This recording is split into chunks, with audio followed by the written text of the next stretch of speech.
গণতন্ত্র এটা ওইটা যারাই যত কিছুই বলুক আর কি, পলিটিশিয়ানরা অনেক কথাবার্তাই বলতেছে, আমরা অনেকেই বলি আর কি। বাট নর্মালি দল গঠন না করা ছাড়া কোনো উপায় ছিল না আর কি।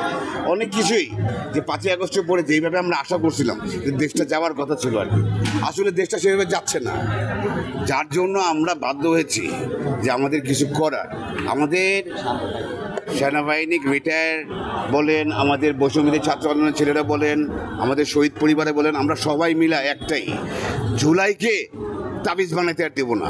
যেমন 71-এ তাবিজ বানায় খায়, তারপরে আপনার কথায় মাইন্ড করবেন নাকি, আমার কথা যদি সিম্পলি ওই কি মিস্টার মুজিবকে তাজিব বানায় খায়, জিয়াউর রহমান তাবিজ, বাট অ্যাকচুয়ালি জিয়াউর রহমান আদর্শ কেউ করে না।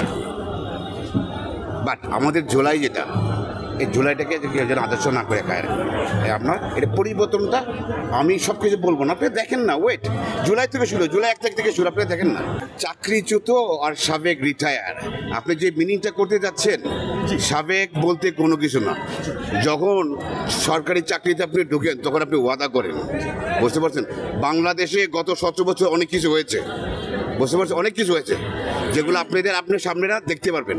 ওরা চাকরিচ্যুত না, চাকরিচ্যুত কেউ করে না। আমি সাংবাদিক ভাইদের একটা মেসেজ দিই যে আমাদের সাংবাদিক ভাই, আমরা এই দেশের নাগরিক, সাংবাদিক বলেন, সরকারি চাকরি বলেন, পুলিশ বলেন, এই বলেন ওই বলেন, আমি সবাই একটা জিনিস বলি, আমাদের দেশের সবাই মিলে যদি আমাদের সততা 50% ইনভেস্টমেন্ট করি না, তাহলে এই দেশ পরিবর্তন হয়ে যাবে।